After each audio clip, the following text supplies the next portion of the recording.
Olá, queridos amigos. Hoje gostaria de pensar Portugal um pouco mais à frente. E então tenho um marco, 2036.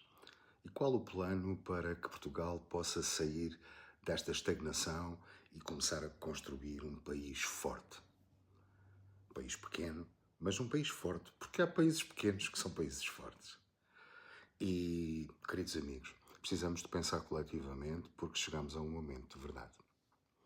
Durante muitos anos fomos dizendo a nós próprios que estávamos a avançar. E de facto estávamos. Sem dúvida nenhuma o país está hoje melhor do que estava há 20 anos. Mas era que éramos um país estável, sem grandes convulsões internas ou externas, um país seguro, um país simpático, um país bom para visitar, um país agradável para viver. E tudo isso é verdade. Acontece que nos últimos 20 anos a qualidade de vida para os portugueses e principalmente para a classe média tem vindo a degradar-se e o país enfrenta desafios brutais. Ou seja, tudo aquilo que são as nossas potencialidades já não chegam. Porque o mundo mudou. Hoje, o mundo é profundamente mais instável, como estamos a ver, mais competitivo, mais tecnológico e mais duro. O Global Peace Index de 2025 fala numa nova fase de fragmentação geopolítica. E a Comissão Europeia assumiu de uma forma muito clara que a Europa precisa de fechar rapidamente o fosso da inovação, reforçar a sua competitividade e reduzir dependências estratégicas e energéticas. O que está a acontecer hoje é um sintoma de tudo isso, desse déficit. Queridos amigos, e é aqui que a pergunta se torna inevitável e deixar de pensar a curto prazo. Portugal quer continuar a administrar a sua pequenez ou quer finalmente construir um projeto nacional de grandeza realista? Queridos amigos, não estou a falar de fantasia, nem estou a falar de qualquer forma de delírio patriótico, muito menos de propaganda partidária. Estou a falar de uma ambição serena como português, como cidadão deste nosso querido país. Mas ser objetivo, ser estratégico, mas que possamos executar. Estou a falar de olhar para os próximos 10 anos. Estou a falar de olhar para os próximos 10 anos e decidir com frontalidade que país queremos ser em 2036. Isto está fora de cogitação da classe política e dos líderes. E precisamos de fazer isto com seriedade. Queridos amigos, a verdade é esta. Portugal não é um país falhado, longe disso. Tanta coisa boa que existe dentro dos portugueses e dentro deste pequeno retângulo. A OCDE diz que a economia portuguesa continua resiliente. Perante todas estas convulsões, continua resiliente. O Banco de Portugal ainda assim projeta crescimento, mesmo num contexto externo tão exigente. E o desemprego, apesar dos problemas estruturais, manteve-se em níveis historicamente baixos em 2024 e 2025. Então, mas é preciso também ver que a verdade de Portugal é que Portugal continua preso num bloqueio estrutural. Cresce, mas não muda de patamar. Pelo contrário, vai decrescendo, porque há outros mais que crescem mais. Resiste, o país resiste, mas não se transforma. O país melhora, mas é incapaz de escalar.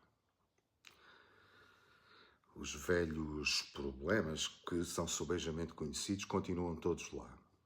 A baixa produtividade, as empresas demasiado pequenas, dificuldade em crescer em escala, falta de capital para essa expansão, a habitação cara, caríssima, escassez de competências, envelhecimento populacional e um estudo que continua demasiadas vezes, um Estado que continua demasiadas vezes a decidir tarde demais.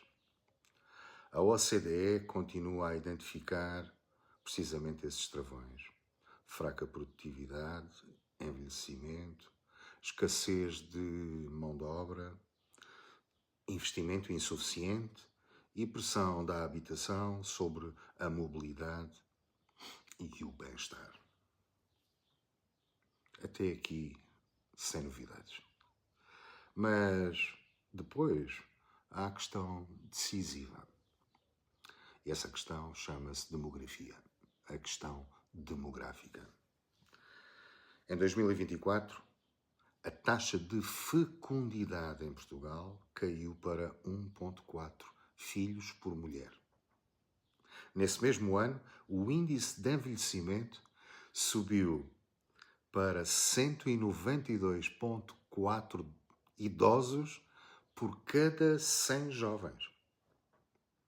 E as projeções do Instituto Nacional de Estatística apontam para um agravamento forte da dependência dos mais velhos ao longo do século. Se o padrão estrutural não for invertido. Queridos amigos, isto é dramático. Para pessoas com a minha geração é dramático. Isto significa uma coisa muito simples. Significa que, sem uma estratégia demográfica, não há uma estratégia económica. E é por isso que Portugal precisa de romper com este modelo dos últimos 30 anos, este modelo de pseudo-crescimento, ou um crescimento muito fraco, e pseudo-desenvolvimento. Um modelo assente em turismo, construção, fundos europeus, serviços, consumo e alguma captação de investimento direto externo. Mas, no fundo, sem verdadeira densidade produtiva, sem escala empresarial suficiente e sem músculo industrial suficiente. Ainda sem capacidade para pagar, de forma sustentada, salários à altura da qualificação dos seus jovens e do aumento do custo de vida. Este modelo já deu estabilidade. Deu. Não podemos ignorar. Mas não deu transformação, verdadeira transformação do país. Ora, o mundo de agora não recompensa, já não recompensa apenas países agradáveis. Recompensa países úteis, países rápidos a decidir, países confiáveis, países tecnologicamente densos e países que sabem articular energia, indústria, segurança, ciência, dados, capital e talento. E Portugal, nesta década futura, tem de escolher, planear e fazer. Ou continua a viver da gestão corrente e a dar respostas paliativas às circunstâncias. Ou então é capaz de definir uma visão nacional a 10 anos e os decisores organizarem-se. Queridos amigos, a minha perspectiva, esta visão deve assentar em 4 linhas orientadoras para uma verdadeira transformação de Portugal a 10 anos. Vou dar as minhas sugestões. Numa primeira linha, Portugal tem de passar de uma economia de presença para uma economia de escala. O país já sabe atrair. Se não, vejamos, atrai turismo, atrai talentos, atrai centros de serviço, é capaz de atrair investimento avulso, é capaz até de atrair atenção. Mas isso não é suficiente, isso não me basta. Precisamos de fazer uma outra pergunta séria, a verdadeira pergunta séria. E essa é, a meu ver, quantas empresas portuguesas conseguem nascer, crescer, inovar, industrializar, exportar em grande escala e continuar em Portugal com centro de decisão próprio? Esta é uma pergunta-chave. Olhem para um país como a Suíça, olhem para a quantidade de multinacionais que a Suíça consegue ter. E é aqui que o país falha. E a Suíça não é muito maior que Portugal. E é aqui que o país precisa efetivamente concentrar a sua ação para a mudança. Por outro lado, queridos amigos, Portugal precisa de premiar quem é capaz de crescer. Precisa de simplificar as burocracias e os licenciamentos. Precisa de acelerar a justiça económica. Precisa de tornar o reinvestimento bastante mais atrativo. E precisa de facilitar o acesso a capital e renovar os mercados de capitais. Precisa de deixar de tratar a pequena dimensão como um destino natural. Queridos amigos, o nosso país jamais enriquece apenas por receber atividade do exterior. O nosso país enriquece quando é capaz de criar, quando for capaz de criar empresas robustas, tecnologicamente fortes, capitalizadas e exportadoras. Perante esta intempérie, estamos todos a ver ainda como o Estado está a reagir. Segundo, Portugal tem de fazer um eixo entre a energia, o mar, os dados e a defesa do seu próprio coração industrial. Esta, hoje, e nesta está uma oportunidade histórica face àquilo que está a acontecer. Queridos amigos, Portugal tem ativos reais.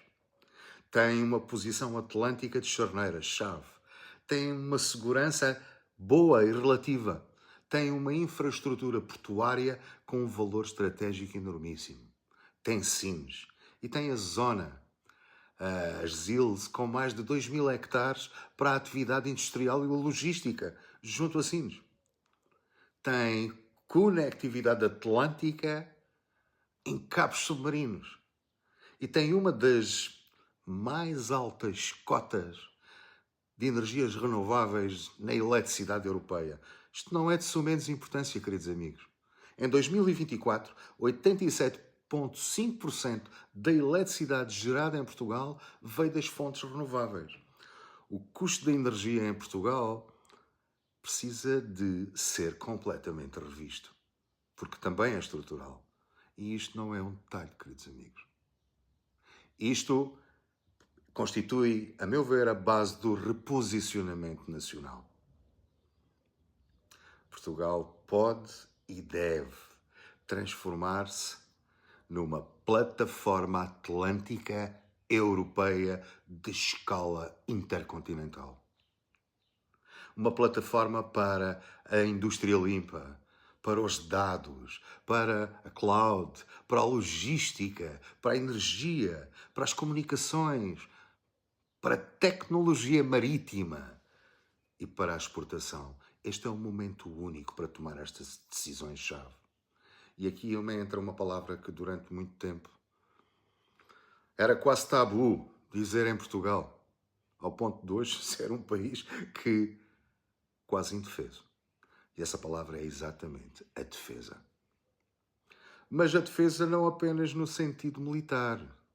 Não, queridos amigos. A defesa como uma alavanca tecnológica. A NATO estima Portugal gaste em 2% do PIB de despesa de defesa em 2025. Estamos a cumprir já essa meta. E, depois da Cimeira da Haia, os aliados comprometeram-se com uma trajetória ainda mais exigente até 2035, a alcançar os 3,5 mais 1,5 de investimento sobre tecnologia industrial relativa à defesa. Ora, se esse esforço for inteligente e realmente Portugal se comprometer nesse esforço, ele vai gerar indústria, vai gerar riqueza, vai gerar know-how, vai gerar mais-valias drones, cibersegurança, sensores, software crítico, robótica, sistemas de AI, tecnologia de duas vias. Ou seja, tecnologia que nasce em necessidades estratégicas, mas depois irradia para toda a economia nacional. E com isto potencia o know-how do país. E é assim que os países industriais, os países inteligentes pensam. Terceira linha. Portugal pretende resolver a questão demográfica com realismo, ordem e inteligência. Tem que olhar para ela e tem que tomar medidas e ações. Assim, queridos amigos, precisamos de sair de extremos, de olhar para isto com extremos ideológicos ou quaisquer que sejam. A realidade é que Portugal envelhece. Portugal tem uma baixa natalidade e Portugal perdeu muitos jovens qualificados. E o crescimento populacional recente depende fortemente da vaga de imigração que recebemos nos últimos 5 anos. Segundo a AIMA, Portugal registava 1.500.000 cidadãos estrangeiros, grosso modo, residentes em Portugal em 31 de dezembro de 2024. Vejam bem, 1.500.000 para mais. O que é que isto significa? Isto significa duas coisas ao mesmo tempo. A primeira, a imigração já é estrutural. E a segunda, que improvisar nesta matéria é um erro muito perigoso e muito grave. A resposta séria não é escolher entre natalidade e imigração. Não pode. A resposta séria é fazer as duas coisas certas ao mesmo tempo. Por um lado, dar condições aos jovens para que estes possam formar família. Condições que não estão a ser criadas, infelizmente, ainda, só com medidas paliativas, porque continuamos a querer dar resposta ao imediato. Criar habitação acessível, subir salários com base na produtividade, reter talento e, em paralelo, organizar uma imigração legal, rápida, exigente e integradora. Vejam-se, quando se querem fazer reformas nestas áreas, o que está a acontecer. Isto não é ingenuidade. E isto não é pôr as portas cancaradas no Estado, nem entrar em histerias populistas. Um país adulto tem que definir regras, tem que definir necessidades, reconhecer qualificações, ensinar a língua e exigir o cumprimento da lei. E, ao mesmo tempo, promover uma integração real, queridos amigos. Porque a imigração mal gerida cria tensões. Temos exemplos na Alemanha, na Holanda, na Inglaterra. É necessário reforçar o crescimento, o trabalho, as contas públicas e a coesão territorial. E aqui a imigração também tem que ser gerida com esse fim. Porque, no fundo, se não o fizermos, vamos agravar o problema. E todo este problema está ligado à habitação. A habitação deixou de ser apenas um problema social. Não. A habitação é hoje um problema económico central do país. A OCDE tem sido muito clara. A acessibilidade da habitação em Portugal degradou-se profundamente. E isso prejudica quer a mobilidade laboral, quer o bem-estar e quer a capacidade da autonomia dos jovens e a própria capacidade de o país ter condições e criar condições para reter as pessoas no seu território e construir esse país, contribuir para a sua construção. Queridos amigos, sem habitação não se conseguem fixar jovens. E sem jovens não se melhora a demografia. E sem demografia não se consegue sustentar a economia. Parece uma pescadinha de rabo na boca? Não. É preciso enfrentá-las. Quarta linha. Portugal precisa de transformar o Estado num acelerador nacional. O Estado tem que ser um acelerador nacional. Isto é um ponto decisivo. Portugal não precisa de mais Estado, nem apenas de menos Estado. Não, o que Portugal precisa é de um melhor Estado. Um Estado capaz de pensar e executar a médio e longo prazo. Um Estado que decide, um Estado que executa, um Estado que planeia, um Estado que avalia e um Estado que não confunde controle com bloqueio. Infelizmente, ainda estamos neste ponto. Mais uma vez refiro à OCDE porque é uma organização credível. Ela insiste que precisamos de mais eficiência na despesa pública, melhores competências e resposta séria verdadeiramente ao problema da educação. E a Comissão Europeia, do outro lado, diz que com a nova Agência da Competitividade insiste em tornar o ambiente económico mais acelerado, mais rápido, mais simples e mais favorável ao crescimento. Queridos amigos, é tempo de sermos nós os propulsores da ação para Portugal e para a União Europeia. Por isso, Portugal continua a assumir 5 compromissos muito concretos. Assume licenciamento com prazo máximo vinculativo, ainda estamos para ver. Justiça económica mais rápida, estamos para ver. Compra pública orientada por inovação, planeamento territorial, ligada à economia real e à avaliação séria de políticas públicas. Basta ver ainda o que se passa na saúde para ver que ainda nem sequer chegamos a pôr estes princípios em prática. Porque cada investimento atrasado, cada obra bloqueada, cada licença que atrasa e não sai, cada regra contraditória, que é o que o melhor o Parlamento sabe fazer, cada decisão adiada, é a riqueza que o país perde sem sequer se aperceber. E além disso, o fator tempo exponencia essas perdas. Porque quanto mais nos atrasarmos, maior vão ser as perdas. Queridos amigos, e no meio disto tudo, há um ativo que Portugal tem e que ainda, infelizmente, continua a desperdiçar, mas não pode mais desperdiçar, que é este ativo da segurança. Portugal continua entre os países mais pacíficos do mundo. No Global Peace Index de 2025, no mundo, Portugal surge no 7º lugar. Vejam o valor estratégico que isto tem como fator de competitividade de um país. Isto é um ativo humano, um ativo social e um profundo ativo económico do país. Onde é que Portugal tem tirado partido disto, senão para atrair pessoas velhas para viver aqui? Portugal precisa de atrair investimento, atrair talento, atrair centros de decisão, queridos amigos. E a segurança ajuda nisto. Mas a segurança não se herda automaticamente.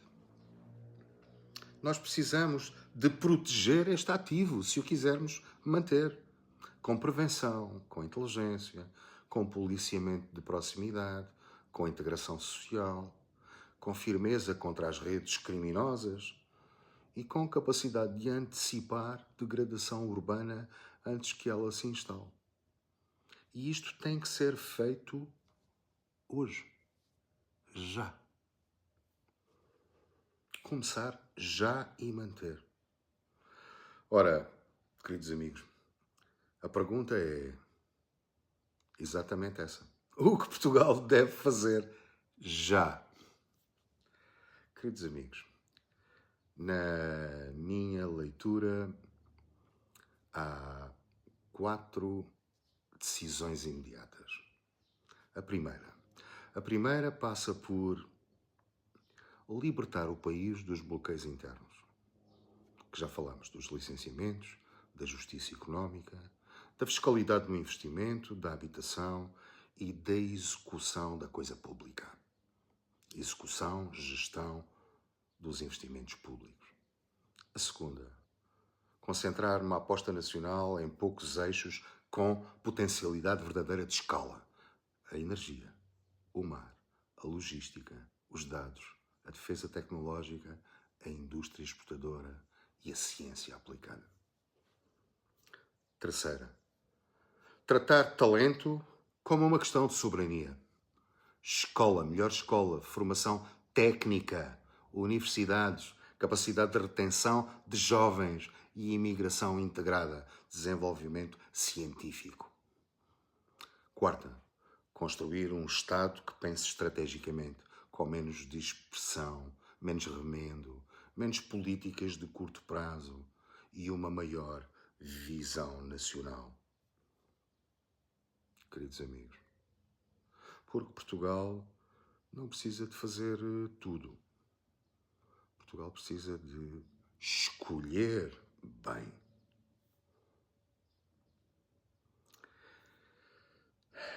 Chegados aqui, acho que chegamos também ao ponto essencial. Portugal quer continuar a ser um país simpático ou quer tornar-se um país forte e verdadeiramente atrativo e competitivo, com capacidade de melhorar a qualidade de vida dos seus cidadãos e afirmar-se no mundo. Porque o mundo que está aqui e aí virá será cada vez mais competitivo, mais duro, mais tecnológico, mais exigente em capital, energia, segurança e conhecimento, profundamente instável geopoliticamente. E o enquadramento europeu também está a empurrar nessa direção. Nesse mundo, os países sem visão não comandam, apenas reagem.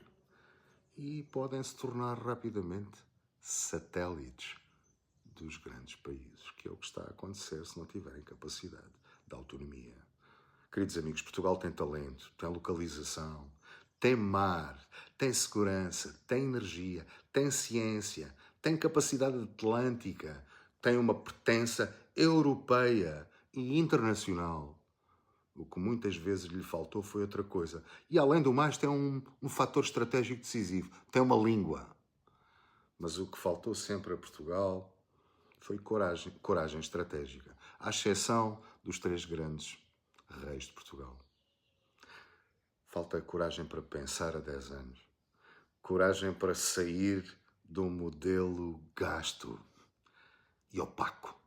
Coragem para escolher as prioridades certas. E coragem para deixar de confundir gestão corrente com projeto nacional. E sair desta fábula crescente que adormece as pessoas. Portugal pode ser mais rico, deve ser mais rico, pode ser mais produtivo e pode se tornar mais produtivo. Pode ser ainda mais seguro e pode ser ainda mais influente. E pode ser ainda mais competitivo e muito mais atrativo para investimento de qualidade. Mas só com uma condição, queridos amigos. Precisa de deixar de pensar pequeno. E ao longo da história deste pequeno retângulo, no canto mais sudoeste da Europa, sempre que se pensou em grande, as coisas mudaram. Pequeno é só o território. Quando somos pequenos em ambição, pequenos em execução e pequenos no horizonte, é o que temos. E a escolha a fazer não pode ser para amanhã. Essa escolha tem que ser começada a tomar agora. Queridos amigos, apesar de todo este mundo confuso e todas as coisas que de mal se vê em Portugal, eu continuo a ver o meu querido país com enormes capacidades, enormes potencialidades. E a resiliência que o povo português tem e as suas capacidades como povo e como indivíduos, se forem bem orientadas, bem dirigidas e com uma visão estratégica a médio prazo, a 10 anos, um planeamento bem estruturado e uma capacidade indomitável de enfrentar os mares para esses novos descobrimentos, queridos amigos, em 10 anos este país pode se transformar realmente em algo que até nós nos podemos surpreender. Queridos amigos, esta é a minha modesta contribuição para pensar Portugal e agir em Portugal para que possamos todos contribuir para a melhoria do nosso país e tornarmos-nos realmente um país positivo e um país melhor para os nossos jovens e para os nossos idosos. Queridos amigos, se gostaram do vídeo, partilhem, façam comentários, por favor. A única coisa que vos peço é que façam comentários elevados, sem ideologias, sem políticas, mas que possamos pensar nas coisas com elevação e com efetividade. Queridos amigos, um grande abraço e até ao próximo vídeo.